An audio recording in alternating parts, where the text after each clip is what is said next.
You'll know that I spoke last week about the current accounts that pay high rates of interest. The nationwide account I mentioned actually needs a minimum payment of above about 100 or 200 metres. There will be significant amounts of snow and blizzard conditions, 70-mile-an-hour winds across the western side of Scotland, right across the piece. It will be a very windy day whilst we've got this frontal system whipping its way right across the country, and all the while across the Somerset levels we'll be watching those gauges very closely indeed. Look at that low centre right there. Hurricane force winds in the circulation in the shipping forecast I noticed this morning. So things looking very, very unsettled. Lots of warnings out, and indeed on into next week things turn a little bit colder with some wintry showers even well down the country into the southern counties. So here we go. The BBC weather website has got all the warnings for you with regard to the weather and also the flooding as well, and that's going to be a real concern for some over the next 24 to 36 hours. August the 4th, 1914, 11 p.m. Britain, with 120,000 soldiers, is now at war with Germany, with an army of 2 million. There was now no going back.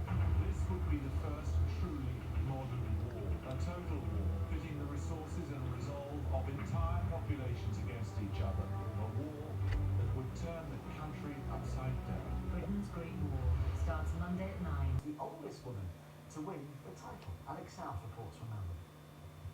The fans who bought tickets for the Australian Open Women's Final were probably expected to see Serena Williams, Maria Sharapova, or last year's champion Victoria. What is important should be democracy. So they are going to sit there and they're going to listen to the message of the people, and the transition is people attending terrorist training camps or fighting in war zones, then returning to the UK as terrorists. Some are as young as 17. Well, let's speak now to Sir Peter Fahy. He speaks for the Association of Chief Police Officers on Preventing Terrorism, joins us from our studio in Salford. Hello to you. Hello. So what sort of numbers are Britons travelling to Syria and back, of course?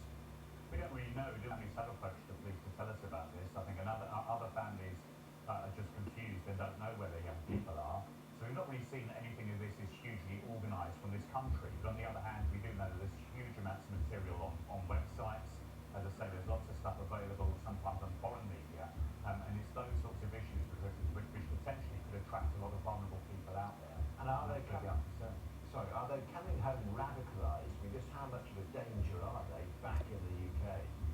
Again, we don't know, and that's why it's really important we stop people at the border to try and find out. But we do know there are very extreme groups now gone into the Syrian situation. There are Al-Qaeda groups, and anybody that goes over there is...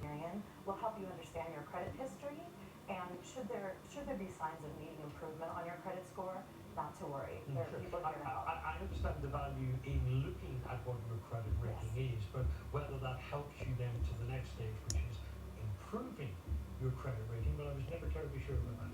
Yes, improving your credit rating is definitely important. One of the things that...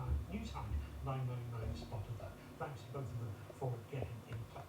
Just a reminder, you're running out of time to fill out your tax form. You've got to complete your self-assessment form online and pay any tax you owe by the bidding is clean. Isn't something that we've discussed that much. How important is it?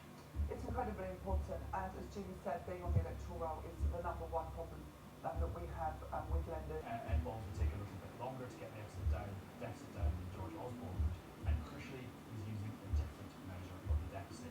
George Osborne talks about what's called an absolute surplus, which is government spending is like this, government income is like this, so you take in enough, more than enough to cover your spending. Ed Balls is talking about what's called the current budget surplus, so he balanced tax and spending on a day-to-day basis, but he still allowed himself to borrow to invest in things like infrastructure. Okay, Adam, thank you very much for that. Just to stay with, in particular, the 50 pence.